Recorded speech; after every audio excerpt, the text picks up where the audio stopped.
Salut les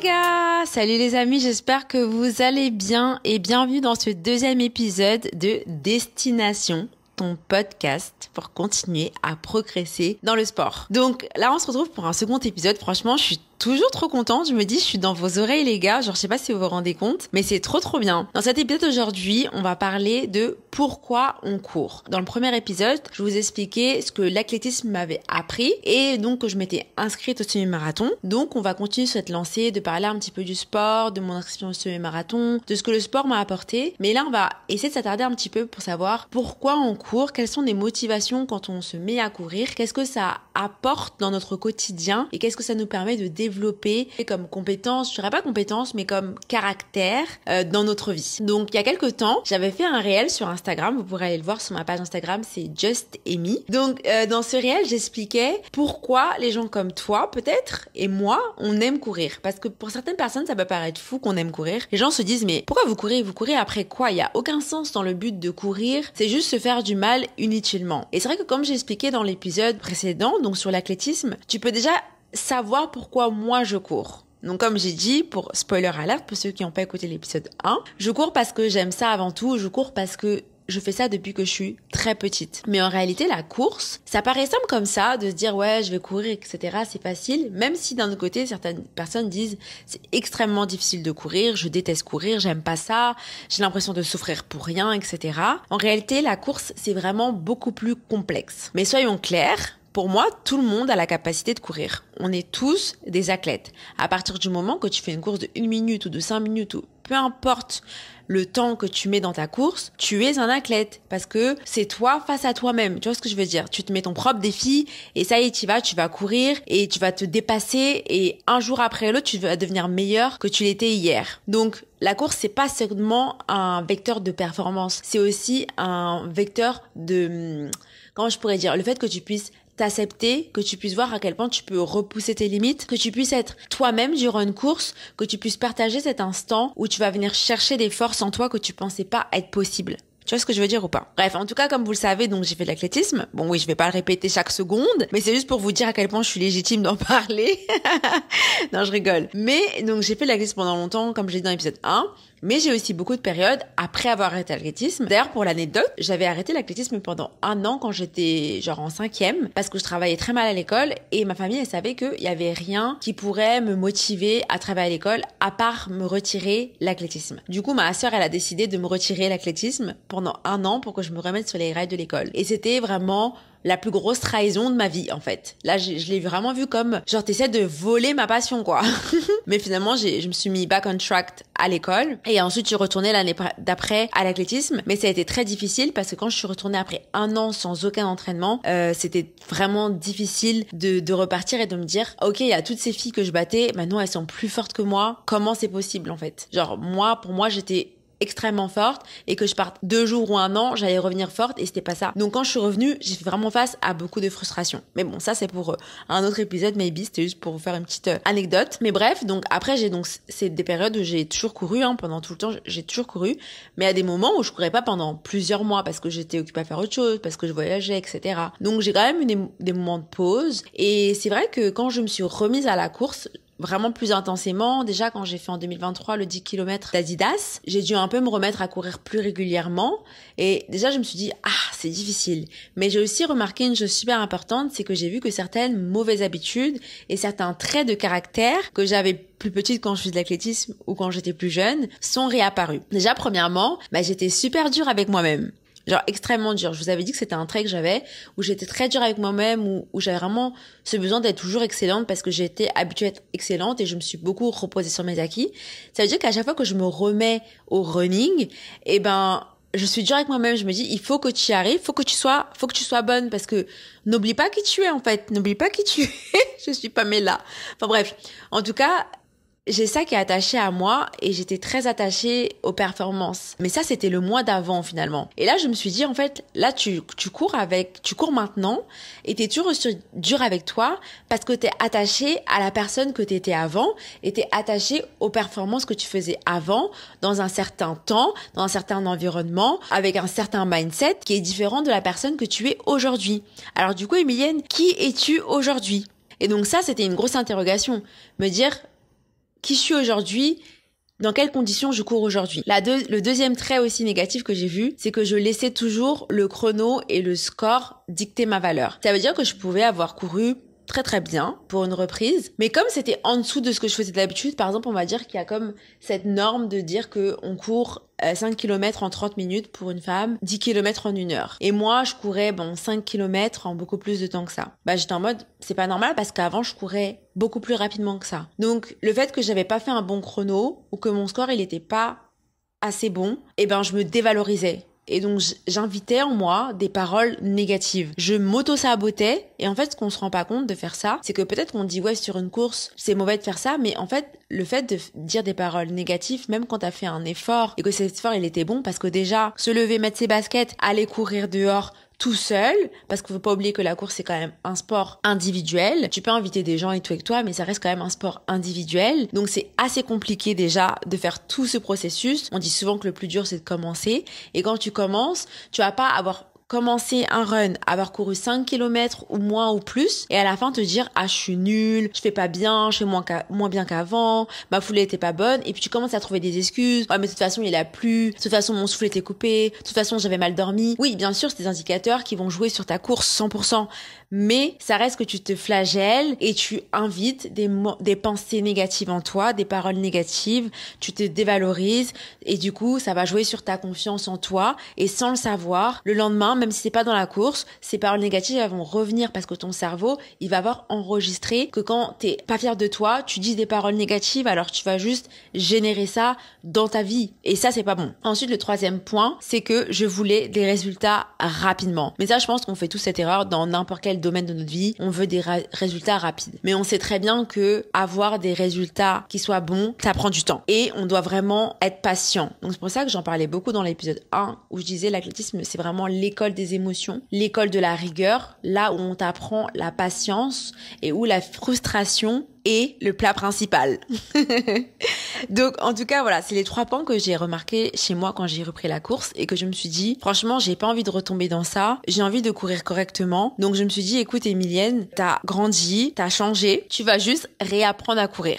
Tu vas réapprendre à courir parce que tu peux pas continuer à te reposer sur tes acquis. Alors tu vas réapprendre à courir et tu vas pas rester dans le souvenir de qui t'étais, mais tu vas te dire qui tu es aujourd'hui et pourquoi tu cours aujourd'hui. Donc comme je vous expliquais dans l'épisode 1, pour moi la course, ça a très vite été un refuge. Je me suis souvent cachée dans la course, mais ça a été aussi un endroit où j'ai pu vraiment m'exprimer et regagner aussi confiance en moi. Et dans des moments où c'était difficile, quand par exemple j'habitais en Irlande, où c'était très difficile d'habiter là-bas pour plein de raisons, mais ça c'est encore un autre sujet, et je courais genre 10 km par jour. Je vous fais écouter un petit témoignage de mon ami qui habite avec moi en Irlande. Par contre, toi, la course a été toujours pour toi une sorte d'échappatoire. Je me rappelle en Irlande, on était dans la merde, la situation elle était compliquée, c'était difficile en entreprise, c'était cher, c'était dur, il y avait beaucoup de trucs, beaucoup des aléas, beaucoup de choses à surmonter. Je me rappelais, toi, le soir, tu sortais quand même tous les soirs aller courir et tu m'impressionnais.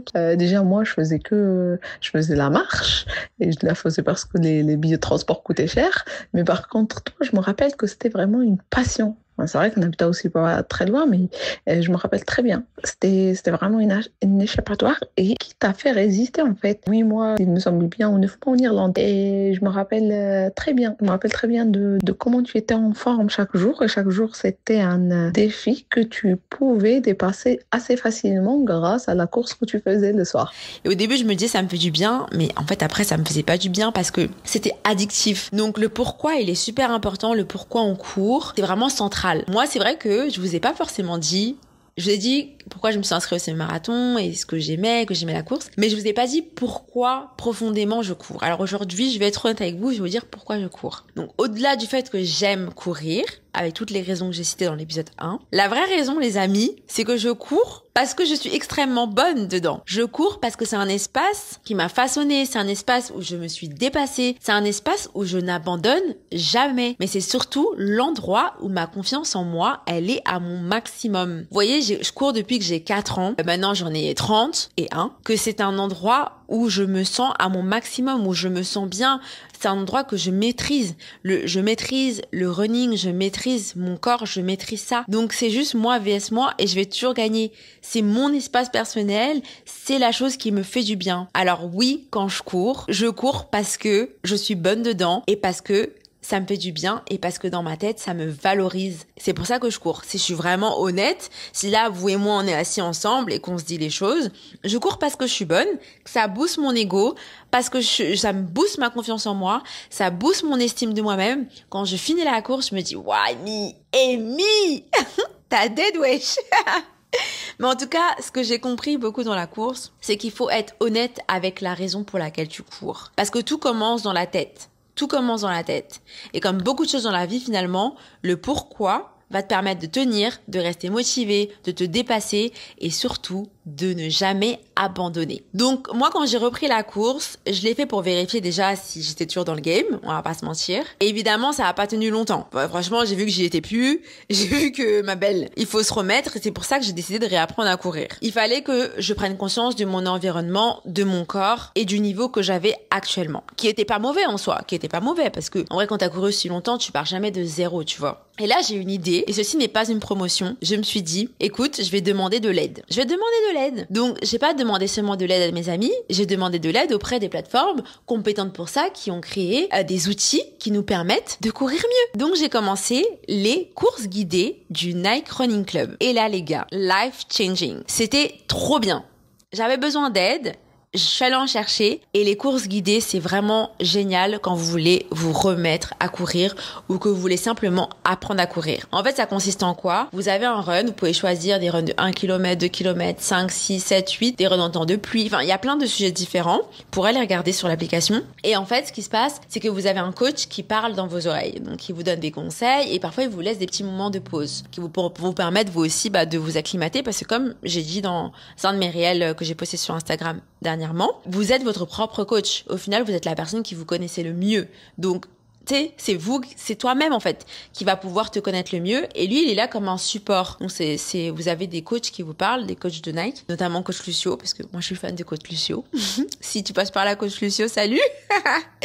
Et du coup, ça m'a vraiment aidé à me réguler et à faire les choses dans l'ordre, à réapprendre, à chercher ma foulée, à chercher mon souffle, à courir de la bonne manière pour les bonnes raisons, en prenant en compte vraiment tous les éléments extérieurs qui peuvent impacter mon running, tu vois. Et là, je me suis dit, il faut que je me pose des questions. Et j'en ai deux qui sont revenues, deux questions pour lesquelles que je me suis posée et qu'on se pose ensemble depuis tout à l'heure. C'est pourquoi je cours. Donc, je cours parce que je veux maintenir une bonne condition physique. Pour moi, c'est important d'être en forme. C'est très important le sport pour moi dans ma vie. Et c'est surtout quelque chose qui me fait énormément de bien. Donc, c'est pour ça que je cours principalement. Ça, c'est ma raison. C'est que moi, j'aime être en shape, j'aime être active. Et puis, avec tout ce que je fais au quotidien, j'ai besoin d'une activité sportive. Et vu que j'ai trouvé cette activité sportive qui me plaît particulièrement, je continue. La deuxième question, c'est quels sont les indicateurs pour que ma course se passe dans les meilleures conditions? Et ça, je l'ai beaucoup appris grâce à Coach Lucio et au Nike Run Club. Au Nike Run Club, d'ailleurs, il y a le Nike Run Club à Paris que je suis déjà allée, c'est super. Mais bref, sur l'application, en tout cas, ça vous donne toutes les informations nécessaires que vous avez besoin pour apprendre à courir. Donc, il y a quatre choses que vous devez prendre en compte. Le moment où vous allez décider de courir, l'endroit où vous allez courir, l'objectif de votre course et votre condition physique actuellement. Le moment où vous allez courir. Le matin, le soir, tout dépend, etc. L'endroit où vous allez courir, dans la forêt, en ville, sur une piste, à l'intérieur, sur un tapis, l'objectif de la course. Améliorer mon endurance, gagner en vitesse, améliorer mon souffle, brûler de la graisse, ma condition physique. Est-ce que j'ai assez dormi? Est-ce que j'ai assez mangé? Est-ce que je suis fatiguée? Est-ce que je ne le suis pas? Aussi, j'ai rajouté un petit cinquième, la température. Oui. Est-ce que je cours en temps de froid? Est-ce qu'il fait chaud? Est-ce qu'il faut humide? Et puis, la condition physique, je vais rajouter dedans, dans le point 4. Est-ce que je suis indisposée? Est-ce que je suis malade? Il y a vraiment beaucoup de questions à se poser. Et tous ces éléments-là sont des indicateurs de savoir si votre course sera bonne ou pas. Après, il y a des ratés aussi. Ça arrive à tout le monde, même aux meilleurs. Donc voilà, c'est deux vraiment questions que vous devez vous poser. Et c'est ces deux questions que moi-même, je me suis posée et qui m'ont fait énormément de bien. Ok. Maintenant, si on revient un peu à la course en elle-même et notamment au semi-marathon auquel je me suis inscrite, je me suis dit pour commencer ce semi-marathon, les entraînements, je vais commencer par une randonnée. La randonnée, t'as du dénivelé. Le dénivelé, en fait, ça va être les moments où vous avez des montées. et donc vous avez plus d'efforts. Enfin, donc vous avez du dénivelé. Ça va travailler mon cardio. En même temps, ça me fait une belle petite sortie. Et puis c'est sportif. Mes potes, ils m'ont dit, ouais, je vais faire quoi comme rando et tout. Mais eux, c'est des randonneurs. J'étais en mode, moi, je pensais une petite rando de 5-6 kilomètres. Il me dit, ouais, 18 kilomètres, ça te va? I'm like, ok pour 18 kilomètres. Parce que moi, je dis jamais non à un défi. Là où je peux montrer que je vais être bonne, je vais y aller. Tu vois ce que je veux dire? Donc, 18 kilomètres, ok, je vais y aller. Donc, 18 kilomètres, et je me suis dit, c'est aussi un bon moyen de se mettre en jambes. Tu vois? 18 kilomètres, c'est quand même beaucoup. J'avoue, au bout de 11 kilomètres, j'étais en mode, bro, this is so long. C'est trop dur. C'est trop dur. Mais ça m'a vraiment permis de me donner ce dynamisme. Et comme j'en avais jamais fait et que le but pour moi, c'était de travailler mon endurance, et ben, c'était un bon moyen de commencer. Et donc, vu qu'on parle d'endurance, c'est un mot très important et un mot auquel on va aller chercher dans le dictionnaire la définition. Donc, l'endurance, ça vient du verbe endurer. Donc, endurer, ça veut dire supporter patiemment ce qui est dur et pénible. Et l'endurance, la définition du dictionnaire, Larousse, sans pub, c'est donc l'aptitude à résister à la fatigue, à la souffrance, et autrement aussi la capacité pour un moteur de fonctionner longtemps et à supporter des sollicitations élevées. Donc, je vais redire, l'aptitude à résister à la fatigue et à la souffrance. Voilà. C'est ça le semi-marathon. L'aptitude à résister à la fatigue et à la souffrance. Le run, ça comporte tout ça. C'est pas fun tout le temps. Il y a de la souffrance, il y a de la fatigue, il y a beaucoup d'étapes difficiles, on passe par beaucoup d'émotions. Mais quand tu travailles ton endurance, tu travailles ta capacité à surmonter les difficultés. Et ça le vaut aussi pour la vie. Et ça, les gars, c'est ce qui m'a toujours animée. La capacité à repousser mes limites. La capacité à, même quand je me sens hyper faible, je me dis, hey, tu peux encore y aller. J'avoue, j'ai un côté où moi, je suis hyper optimiste en général dans la vie. Donc, ça aide. Deuxièmement, j'ai la foi en Jésus-Christ. Donc, ça aide.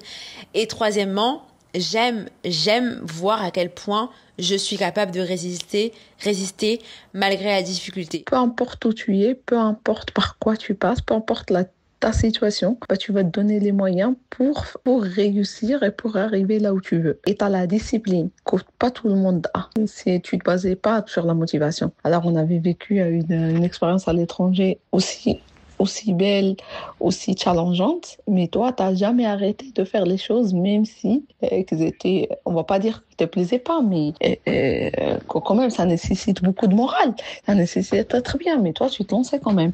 Et sur ça, franchement, je te le redis encore, tu m'impressionnes. Ah, bravo, hein. Et ton semi-marathon, tu vas l'avoir, peu importe en combien de temps, même si je crois que tu vas faire un bon dû, tu vas l'avoir, parce que tu as toujours eu ce truc, malgré la situation, malgré tout. C'est pour ça que je me suis inscrite au semi-marathon.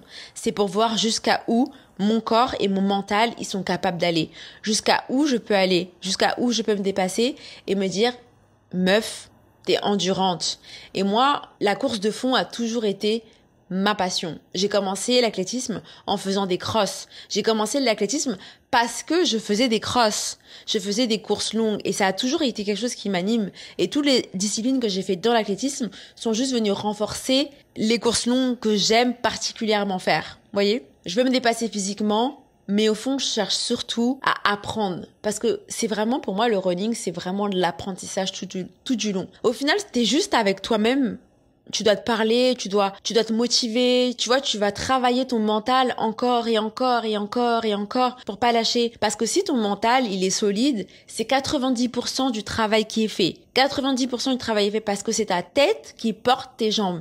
Si ta tête, elle lâche pas, tes jambes vont pas lâcher. Mais si ta tête, elle lâche, tu vas voir tes jambes, ils font flancher directement. En tout cas, les amis, ça, c'est vraiment hyper important. Le mental, c'est ce qui fait absolument tout. J'avais trouvé un truc qui disait qu'il y avait une étude qui avait été faite qui s'appelle le Brain Endurance Training. C'est des exercices cognitifs qui sont combinés à l'endurance.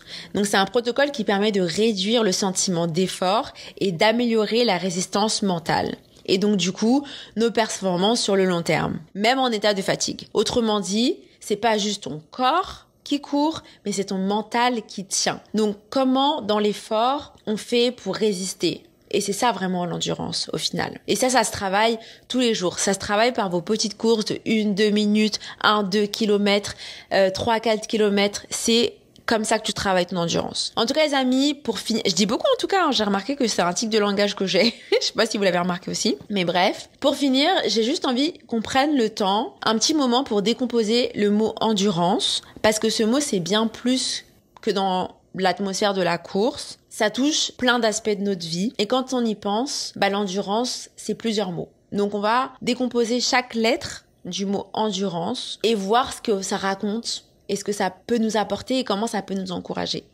Donc le E, je l'ai associé à engagement. Dans le sens où quand tu fais une course, tu t'engages généralement à aller jusqu'au bout de cette course. C'est un contrat que tu passes avec toi-même et ça te demande de l'effort, ça te demande une capacité à continuer encore et encore, même quand c'est difficile.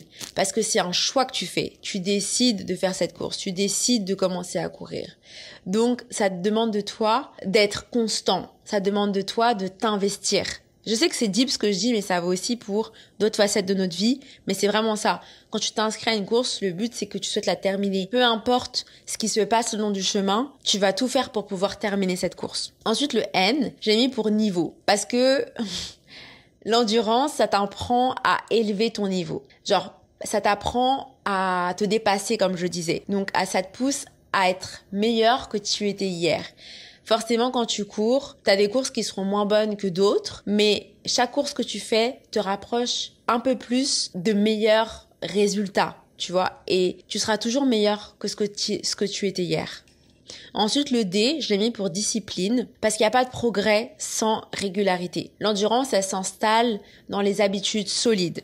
Courir 1 fois par semaine, courir 2 fois par semaine, courir 3 fois par semaine. C'est ça qui compte. Et ça va pour tous les aspects de notre vie. Tous les jours, on va au travail, on s'améliore. Tous les jours, on boit de l'eau, on mange correctement pour améliorer notre santé. Tous les jours, on appelle nos proches pour continuer à maintenir nos relations. Ensuite, le U, c'est une phrase. Ok, j'ai triché. C'est une chose à la fois. Ça veut dire, je vais pas dire demain je me réveille, je me suis pas dit, je vais déjà courir 21 km. Oui, il y en a qui se mettent ces défis-là, mais moi j'avais déjà couru 10 km, j'avais déjà couru un petit peu. Donc je me dis juste que c'est une chose à la fois et quand je vais faire ma course de 20 km, c'est une foulée à la fois, 1 kilomètre à la fois. Je vais jamais me dire, oh my god, il me reste 10 km. Je dis non, j'ai déjà fait 12 km. Des paroles positives, les amis. Tout est une question de sagesse. Ensuite, le R pour résilience. L'endurance, ça t'apprend la souffrance. Et ça t'apprend que la beauté se construit dans la souffrance. Elle va ancrer ta capacité à rester debout, même quand t'es fatigué et même quand tu doutes de toi-même. Parce que je sais, moi, que dans ces 21 km, je vais beaucoup douter de moi-même. C'est clair, c'est normal. Ensuite, le A pour ancrage, parce que quand tu cours, t'as besoin d'être présente. T'as besoin de sentir ton corps. T'as besoin de comprendre ton souffle. T'as besoin de savoir les sensations que tu vas ressentir. T'as besoin de savoir ta puissance. C'est ça qui va t'aider à garder la tête froide. C'est si t'es vraiment conscient de ton corps, de ton environnement et de ton pourquoi. Ensuite, le N pour naturel. L'endurance, c'est pas quelque chose... En fait, pour moi, c'est à la fois spectaculaire et à la fois, ça l'est pas. Dans le sens où il faut vraiment rester très humble dans ta course parce que il peut se passer 1000 choses pendant une course. Tu peux te faire mal, tu peux avoir un point de côté, tu vas avoir plein de choses. Donc c'est juste comme, fais-toi confiance, sois constant, fiable et aligné avec ton pourquoi tu cours et ça va bien se passer. Le C pour la capacité. L'endurance, ça développe des capacités physiques, des capacités mentales, comme la concentration, la patience et aussi une vision à long terme. En tout cas, sur 21 km, même sur 10, même sur 5, même sur 2. C'est une vision à long terme où tu vas développer tes soft skills, des soft skills rares et puissants. Dans le sens où, la patience, la concentration, c'est des choses qui sont très difficiles à garder parce que ça demande beaucoup d'efforts, mais ça va t'aider à ça. Et enfin, le E pour espoir. Courir longtemps, c'est croire que le but vaut l'effort. C'est vraiment ça, c'est que tu crois à ça. Genre, c'est comme Peter Pan dans... Peter Pan, il y avait une image dans Peter Pan, je sais pas, il y avait un Peter Pan qui est sorti genre en 2011, je devais être en 5e. Et Peter Pan, lui, il croyait aux fées. Et vous savez, les autres, ils croyaient pas aux fées. Et il était devant un arbre, il était assis, et c'était le seul à croire aux fées. Il disait, je crois que les fées existent, j'y crois, je crois que les fées existent, j'y crois. Et Clochette, elle est apparue. Et je vous jure que cette scène, ça m'a choquée. C'est resté ancré en moi, et je me suis dit, en fait, quand tu crois à quelque chose, ça arrive. Tu sais, dans ma tête d'enfant, c'était puissant. et j'ai jamais oublié. Du coup, croire que l'effort que tu vas mettre va servir au but que tu vas atteindre. Ah là là, c'est fort, j'espère que vous prenez des notes quand même, hein, parce que là, je dis des choses puissantes, hein. En tout cas, les amis, on se décourage pas. Si vous commencez à courir, si vous continuez le run, si vous vous remettez au run ou autre, sachez que là, sur ce podcast, on est là pour s'encourager, pour gagner confiance en nous, pour explorer nos passions. C'est vraiment le but de tout ça. Et j'espère que cet épisode vous aura servi, qu'il vous aura encouragé et de vous dire que l'endurance, ça se travaille, ça se façonne dans la tête, ça se façonne dans les cœurs, ça se façonne dans votre vision. Et elle fait de toi quelqu'un qui va tenir, quelqu'un qui va construire, quelqu'un qui va toujours avancer et surtout quelqu'un qui ne va pas abandonner. Alors on se retrouve pour la prochaine étape et j'espère vous revoir très vite sur le podcast. Je vous fais des bisous à tous, soyez bénis, n'oubliez pas que vous êtes une créature merveilleuse, c'est pas moi qui le dis, c'est Dieu, mais je le pense quand même. Bisous, cheers, bye. C'était Destination, ton podcast pour avancer pas à pas et explorer tes passions. Alors si cet épisode t'a plu, abonne-toi et partage-le autour de toi. Je suis sûre que ça peut aider plein de personnes. En tout cas, je te remercie de faire ce voyage avec moi et on se retrouve très bientôt pour une nouvelle étape. Bisous bisous.